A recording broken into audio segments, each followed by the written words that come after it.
I hope this will be interesting as well, because it's a long day already and we're ending at the end almost. Cyber warfare, it's ahead of the storm that will be a major part in the world. And to get an idea of, if it's working, yeah, to get an idea of who to be afraid of. That's something that's really important within information security in general, but also for cyber warfare. So we are afraid for 4 categories, and we categorize them in the opportunist. Simply, the opportunist leverages the situation. He has access to systems, he has the ability to enter technology applications, and he leverages the situation to gain access to get data from organizations and even governments. The second one is the hacker. And the hackers, that is what we are all afraid of in terms of ransomware.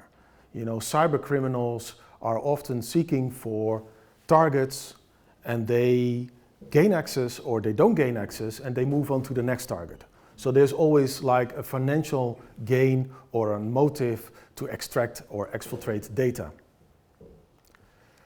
The third is the insider threat, and it's most forgotten in many organizations. The insider threat is always focusing on the conscious and unconscious behavior. Is it conscious? You know, then they are just misusing their behavior and their access rights to gain advantage on a financial way to have data exposed to a criminal company or even to nation states. And unconscious, what we all know and what we've seen in the media, is that they click on a phishing link and the attacker is gaining access to the organization. And the last is where we all here at. It's the advanced attacker, also called nation-state attacker, or even advanced persistent threat, what we call in information security. And these kind of attackers are very difficult because they always operate very stealthy. They are stealthy. They get access to the systems in a much easier way than the other hackers or attackers will perform. So we are afraid of these types of attackers. And the difference between those 4 is about technical knowledge and process knowledge. And that's where they gain advantage from. So if we move from nation states to cyber warfare, that's an interesting question, because cyber warfare, the definition. So what is cyber warfare? It is a definition that we're hearing more often these days. It's not something just cyber attacks or cyber capabilities, but actually the term cyber warfare. And it's interesting to see that the definition of cyber warfare is not something that's agreed upon. So when you go online and search for cyber warfare, the definition, you can find multiple options. And the same goes for instance, terrorism. When you go online and search for terrorism, even though it's something that exists for many, many years already, there's no definite definition of terrorism.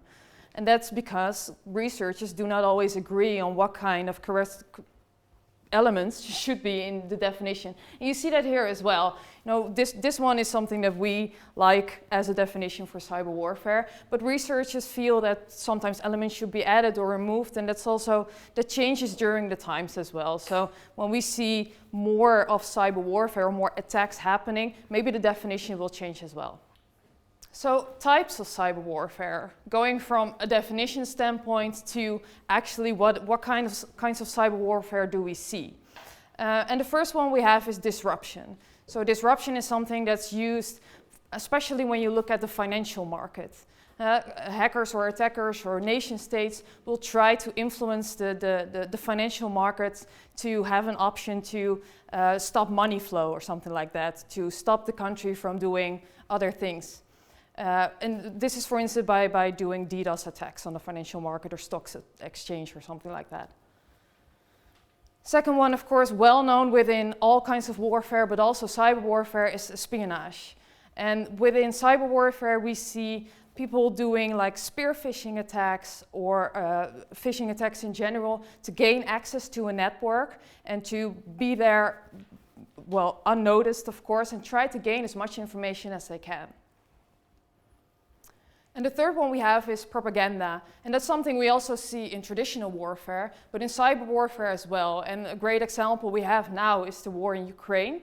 And that's where Russia is also using propaganda to influence the way that people feel about the war that is happening. So they try to influence their own people in Russia by having Russians, they change the Wikipedia pages so they see other information than the rest of the world. And what they also have, of course, we've all heard that before, is they have troll factories. So they go online and change the narrative on social media. So people in Ukraine see other things, but also the people in Russia, they have another Facebook system. They also see other things. So they influence the way that people think about what is happening in the world. Then we have sabotage. And sabotage is something, of course, a well-known phenomenon, but we see in cyber warfare that it's more around the insider threat. So Jort just mentions the insider threat, but when you look at that, it's different from espionage. We have an insider actually trying to gain as much information as they can, sabotaging their own country or their own company they work for, but doing that to gain access to other, like have a chain of command or something like that, and try to gain access or trying to gain information and maybe selling that off to other hackers. And the last one we see is a surprise attack. And a surprise attack is also something that we see in traditional warfare. And a great example is 9/11, which is like the main surprise attack that we can think of, but also Pearl Harbor. And it's something that just has a lot of impact on society. It creates chaos and wreaks havoc. And the countries that are impacted by a surprise attack, they need to focus on what is happening there. So all their resources go to the main attack that was happening, and then attackers maybe find a back door and try to do something else as well. And these attacks and these types can be combined in a surprise attack, in sabotage, before the actual war starts. So that brings us basically in a multi-domain battlefield. And that's interesting because we have traditional warfare and we move to the modern warfare. And going back, we had the war on the land, on the sea and in the air. And in the beginning of the 80s, we had even the war in space. And now we have cyber warfare. And the difference with cyber warfare compared to the other types of warfare is totally different. Because the defense is not aware of the offense strategy and capabilities and strengths. So that's quite interesting and also very difficult to counter. Because you don't know when it's going to happen. If you have radars, you know that the tanks and the planes will arrive. But with cyber, it's a total different story. So, if we have a look on the nation states and structure and attacks, we're going to be focusing on specific countries. And they are prominent in the world attacking other countries. Yeah, so for the nation states, we look at malicious actors, or what we, from our Western perspective, see as malicious state actors. The first one we have is North Korea, of course well known, and has massive cyber capabilities with great consequences. Second one we will be looking at is Iran. So Iran is also like one of these state actors that's maybe not always well known in what they do, and also not always pointed towards as the state actor that performed an activity, because they are well hidden often in their activities. But we do know that there are some attacks that they are behind. The third nation state that we will be looking at is, of course, China. And China has other views on the world and what we do in the world. And their main objective is espionage, where other nation states are often focused on financial gain or wreaking havoc within the Western countries. China is more towards espionage. And then the last country that we're going to look at, the nation state, is, of course, Russia. Russia, of course, we see now a lot of examples happening with the war in Ukraine. So the first one we're going to look at now is North Korea. So North Korea may be very isolated from the rest of the world. If you look from out of space on the globe and you focus on North Korea, you see that there are no lights on in the evening. And that's interesting. They are isolated. They are low in money.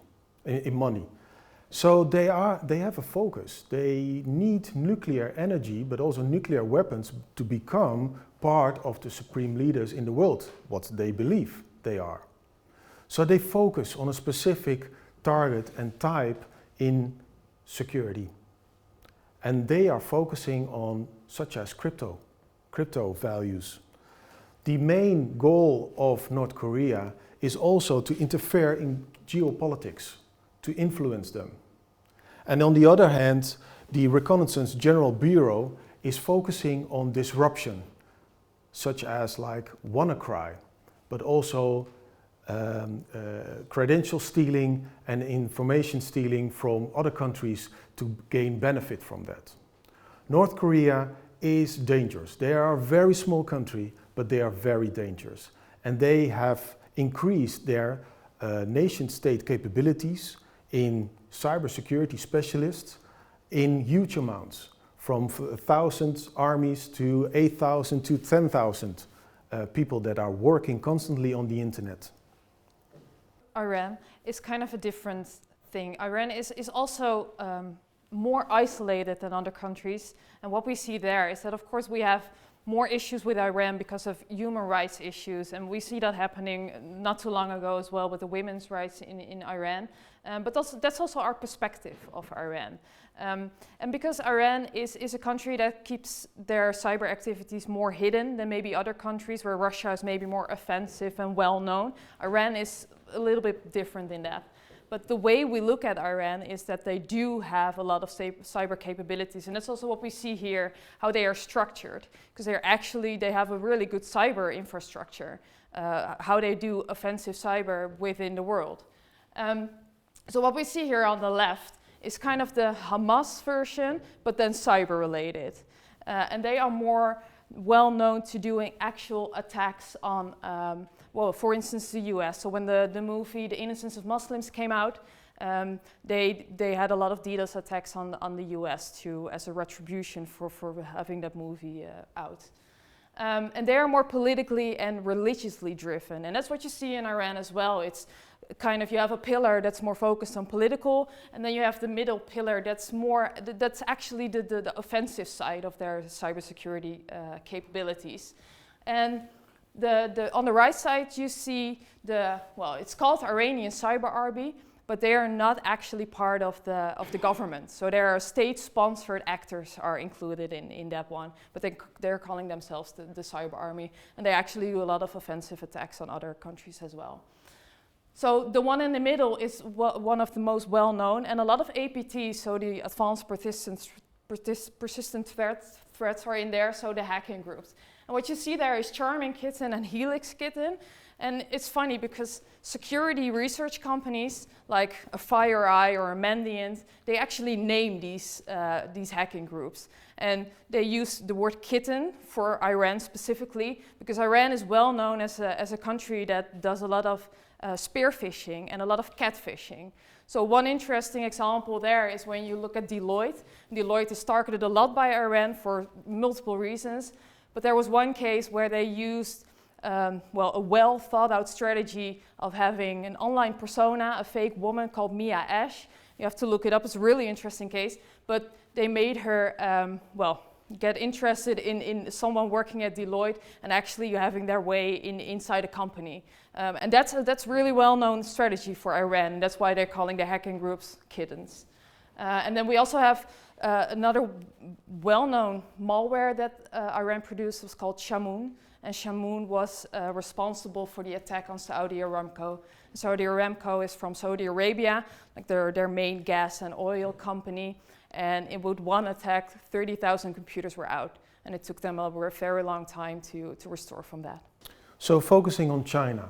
And China is everywhere. It's a big country, and it's in our pockets, in our cell phones. The technology is among us. And China is focusing on espionage mainly. That's what their goal is. China doesn't believe in copyright, they believe in the right to copy. That's a fact. They are changing from a country that is delivering as a supplier, as a good for technology, and they are changing because they want to become the world supreme leader. Not only in technology, but also as ruling in the dominance of the world. So China is focusing in two different pillars. And the first one on the left, what you see is the APT-1, as Mandiant has described them. And they are focusing on technology espionage. And the three companies that were mentioned there, SolarWorld, a supplier of solar panels, they got out of business because they copied the technology. And that's what happened with other companies as well, because they copy it and they can make it and produce it in a much cheaper way. That's the challenge for commercial organizations. On the other hand, on the right side, that's where the espionage in the defense structure in organizations in the Western countries occur. So China managed to copy actually the Joint Strike Fighter 35 in just a couple of months, where the Western countries were developing and building on that for maybe 10 years. So they can easily copy that. And they did not do that only with a fighter jet, but also with helicopters, with also machine guns. They have the ability to produce it rapidly. And that's all because of becoming the world dominance leader. And it doesn't stop there, because China has a belief. The president has a belief that they would form the 100 existence years of the Republic of China. That's in 2049. They want world dominance. That's why they are after the self-administered regions such as Hong Kong and also Macau. They want to incorporate. They want to become big. It's what you mentioned in the Lebensraum, you know, expanding. It's what Russia is doing as well. And that's why Taiwan is a very interesting topic, because Taiwan is the biggest manufacturer of chips. And we have chips in every technology that we are using. And that's becoming a big problem because it's geopolitics, it's about technology, but it's also about strategy and also the ways and the routes that ships are going from east to west. China will not go away. China will be a big problem for the next coming years. Yeah, so the last state actor that we're looking at is, of course, Russia. And Russia has been a lot in the news lately, but also with their cyber capabilities and their cyber attacks. And we see that also in Russia, they have a really structured way of how they manage their cyber capabilities on a government level. And that's what you see here as well. And we know a lot about Russia and how they do their cyber operations, but also their offensive cyber attacks in the world, because they're not afraid to show it. You know, they do not hide what they do or their attacks. And you have a lot of these pro-Russian hacking groups or hacktivist groups that are not specifically related to the Russian government, but they do show their support for the Russian government. And they are proud when they actually perform these attacks that are successful in other countries, especially Ukraine, of course, now. But what you see here is on the left side, that's one of the main parts of the cyber capabilities of Russia. And a lot of the APTs in there, so the hacking groups are very well known for, well, disastrous attacks that we have seen in the world. So you see Fancy Bear, that's one of their main hacking groups. And the funny thing here is that they named them bears for obvious reasons. We've seen Putin sitting on a bear riding in the sunset. But for obvious reasons, they're called bears. And I think a good example here is Sandworm. And Sandworm is one of the most well-known groups from Russia doing cyber offensive work. And I think the most important example is NotPetya. I think we've all heard of NotPetya happening in 2017. Yes, 2017. And what we've seen there is that it started as something that was only targeted towards Ukraine. So in 2017, Sandworm was also doing activities in Ukraine, and NotPetya was something that was aimed at Ukraine. But because of the technology behind NotPetya and the malware that was in there, it expanded rapidly. So from one target, it expanded over the whole world. And we've seen all the things on the news with all the ports being closed and all the trucks being there in long lines. And that was one of the attacks that cost us the most amount of money. And it took many companies very long to recover from NotPetya.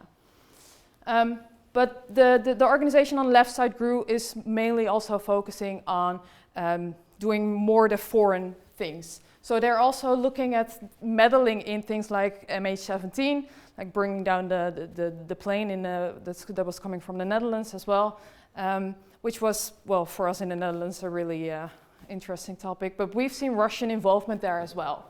And the other one is the SVR, and they are also meddling in foreign affairs. And the main example there is the US elections, with spreading misinformation and disinformation on social media. And we're blaming Russia for meddling in not only US elections, but actually multiple elections as well. And we've seen also them meddling in other things, with not even performing attacks, by spreading the message, spreading the misinformation on the internet and on social media. The one in the middle is also called Turla APT, or on the right of the middle. And they are actually more focusing on malware, so developing malware and spreading malware. That's their main objective.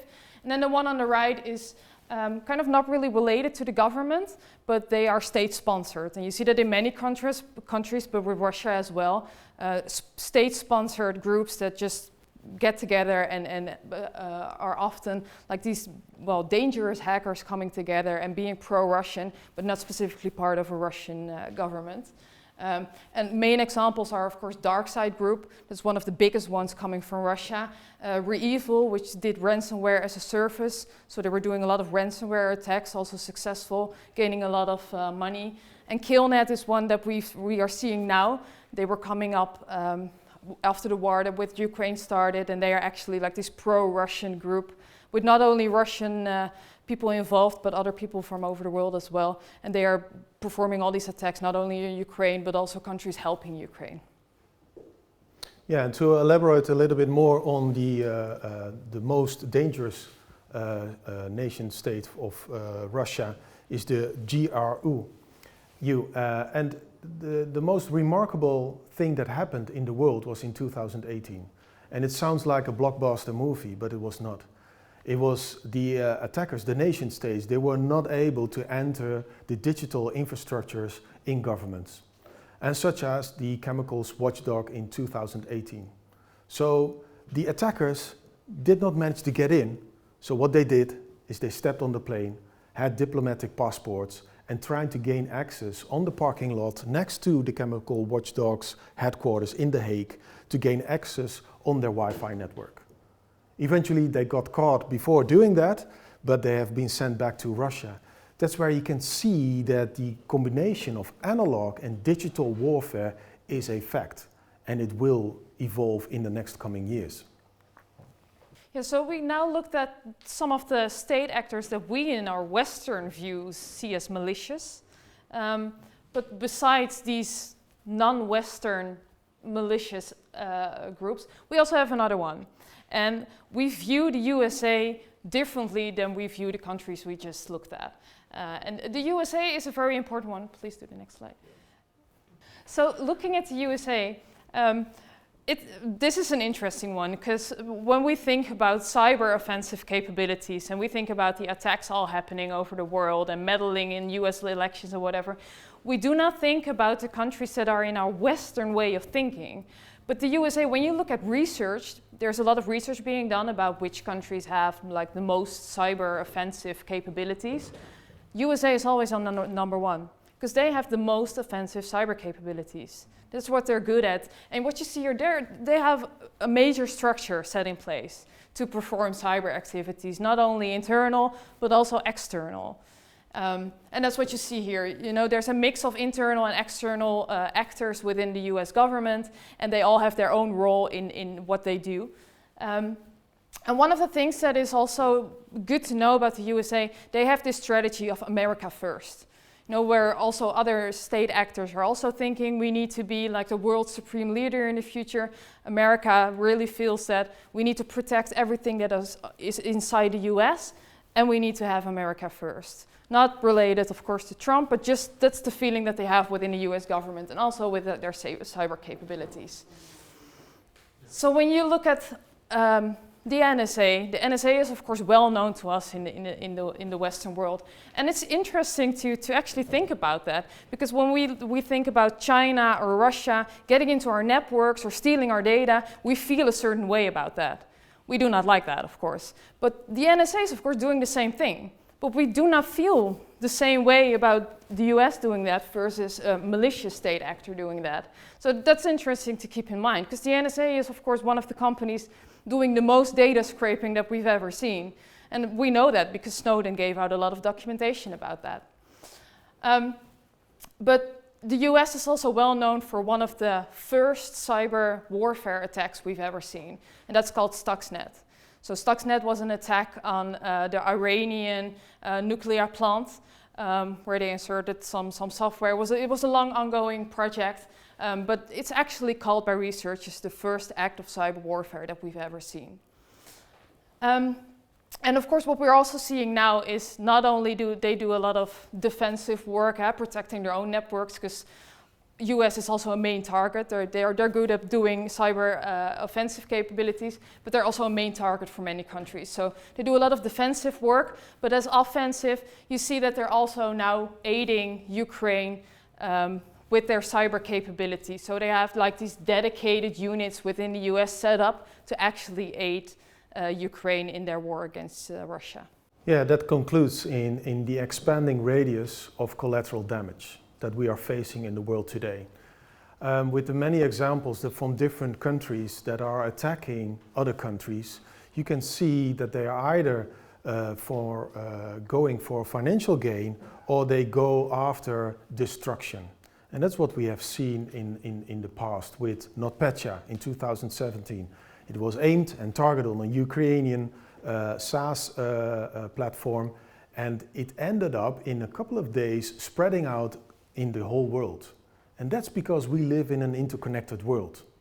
So if you aim at a target in an organization or at a government, other country or other organizations and even civilians will suffer. Because you have always the target. If you fire a missile, and I'm not a warfare specialist with missiles, but if you fire a missile these days, it will end up at the location or the destination that you have projected for. With cyber warfare, it's different because everything is connected.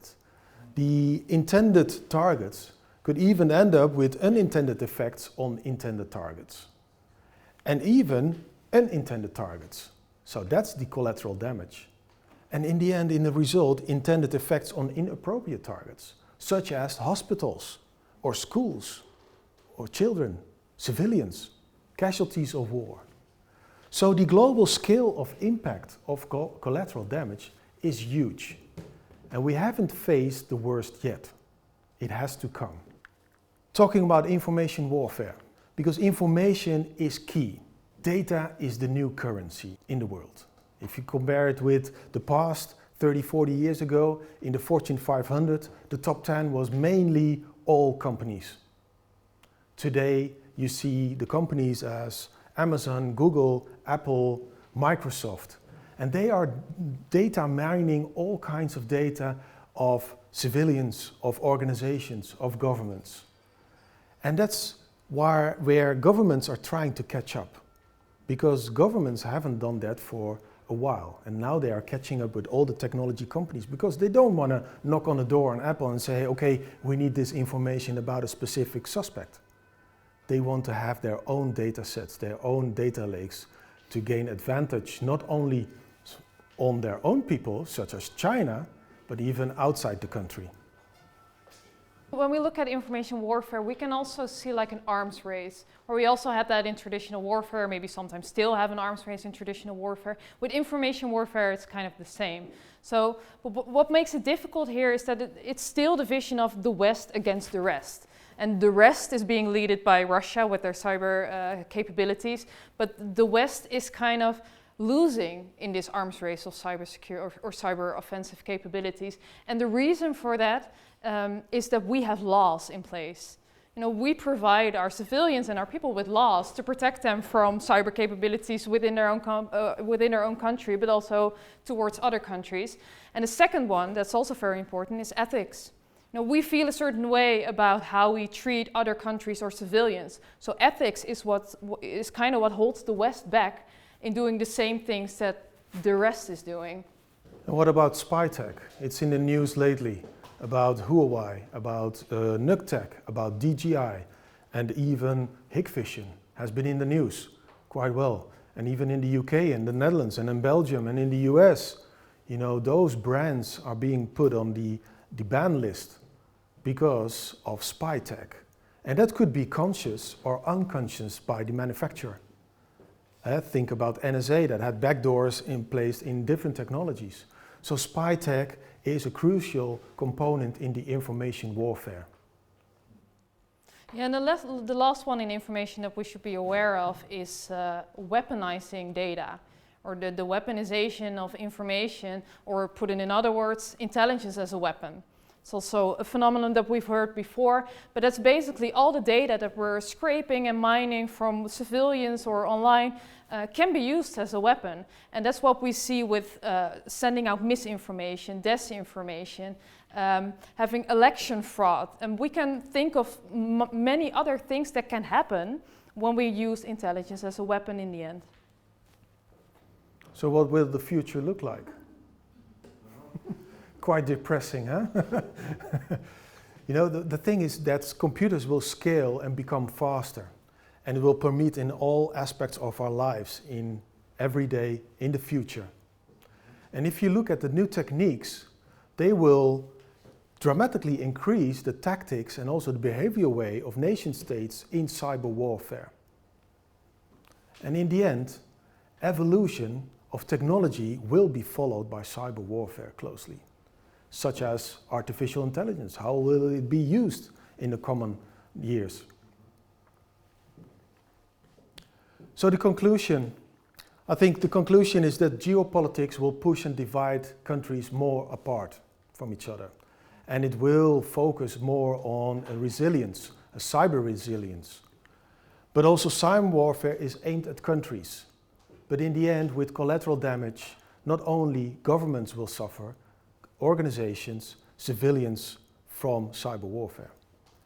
Information security is therefore not only limited to cybercrime, but also cyber warfare. We see as a cybersecurity company the intertwinedness of cybercrime and cyber warfare together.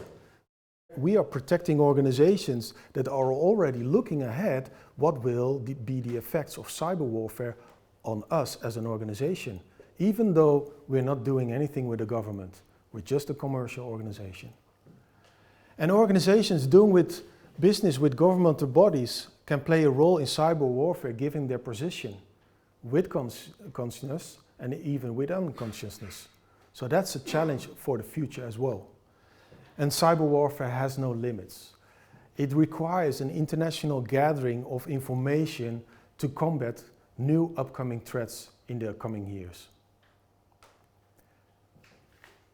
With that said, I think cyber warfare, it's about bytes, it's not bullets, because it will be the weaponry of the future. Thank you. Thanks.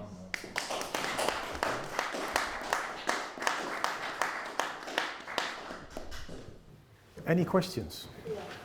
And you see what China is doing at the moment, building these silk roads and having parts and all kind of ports, and they bought the port in Athens. They are now part of, going to have a part of the port in Hamburg. They are also physically there. They are building a bridge which is of no use in a country that can't pay it, but then it becomes their property, and they go from Athens through that bridge, and then goes. It is so keen and so intelligent, and nobody pays attention to it. It's part of their strategy to become a world supreme leader. You know, they have a mass surveillance in their own country. They have a huge amount of cameras on the streets. There's a social crediting system. What they are doing, they are buying companies, they are buying even sport clubs. That's to get a footprint in other countries, to get also information. They want us to buy their technology, so they have knowledge what's happening around the world. And that's part of their strategy. And that's where the difference of the different nation states become visible, where China is totally different from Russia, but also Iran versus North Korea. You know, they have similar interests. They are focusing on nuclear technology, but it's challenging, and we are now facing the results what's happened in the past, and we can't turn it. There was one country which was missing in your series of countries. I don't know whether that was. More Well, one comes to my mind. That's Israel. Yeah. Good one. They have been famous for inventing their telephone, smartphone spying upon smartphones of third parties, other people, mostly enemies to themselves. And that was a very good running commercial product. Mm-hmm. Still is. Yeah, Just as We an know. example of their activity. we know, and Israel is one of the ones that we left out, mainly due to time, of course, because there are many countries that we can discuss. We can discuss India as well, and there are some countries that are doing a lot of things, especially also India, which are maybe a little less known, but they do have a lot of cyber capabilities as well.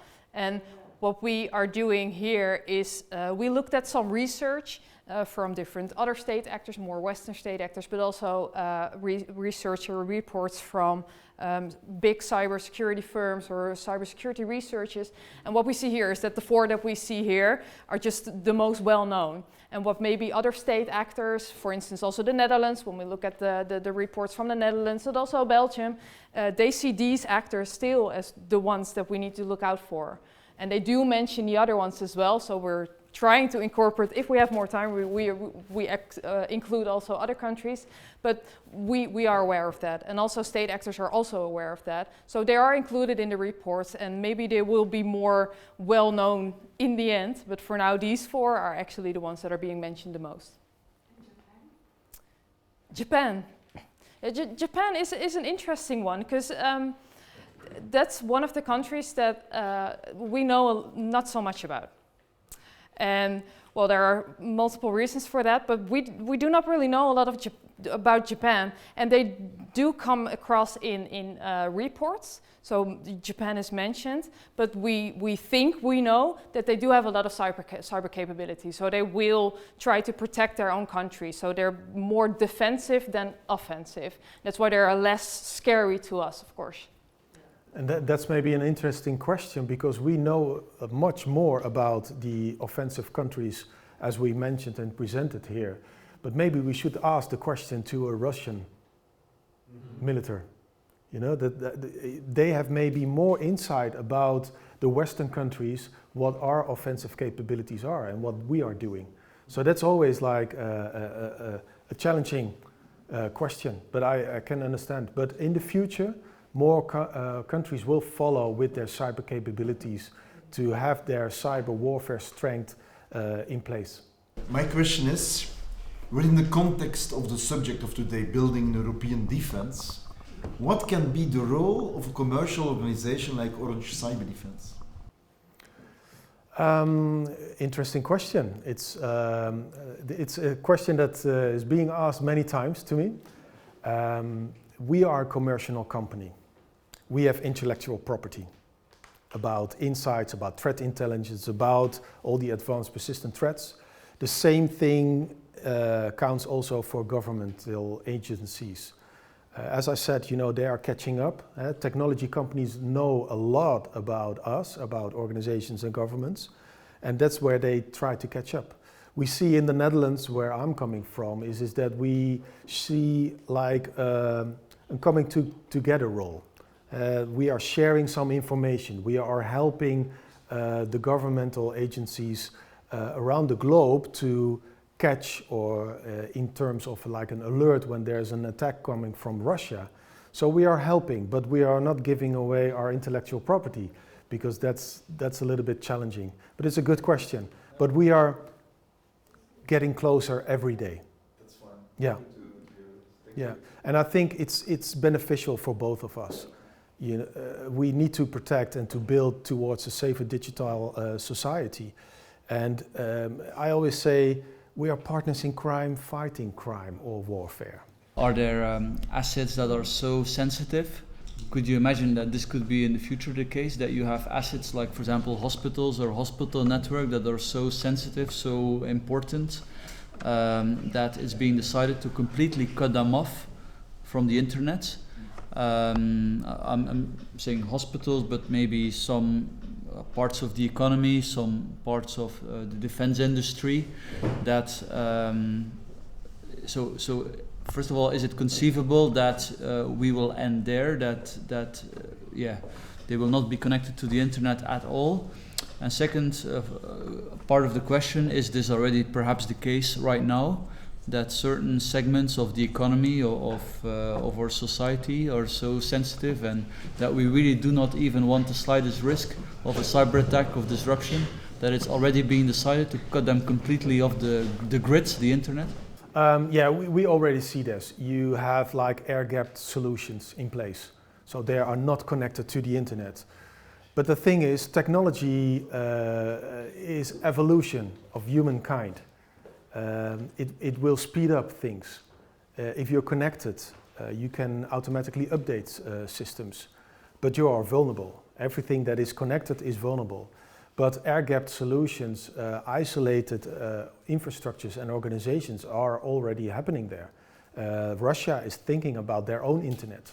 China is also thinking about their own internet to protect them from the threat from the rest of the world. So time will tell how it's going to be looking in the future. I think maybe to add to that, we also see the other side. So when we are doing a lot of research within our own company, and one of the things we see is that we had the Conti group, one of a large hacking group, and we actually obtained a lot of their communication among the hackers themselves before and during attacks that they performed. And one of the things that was interesting to see is that they had these discussions among themselves where they said, do you know that this is a hospital? And that the other one said, oh, I did not know that. And that they actually have this code of conduct within their hacking organization, that they do not hate hospitals or anything related to healthcare, where actual people could die because of, well, not being able to have like your machines working. So it's funny to see that the other side is kind of thinking about it as well. I mean, not every actor, of course, but you see these big groups. They also make them sign like documentation before they can go further in hacking activities, and these code of conducts with you do not hate healthcare. So maybe it kind of adds something, but I found it really fun to see that actually is something that they discuss among themselves as well.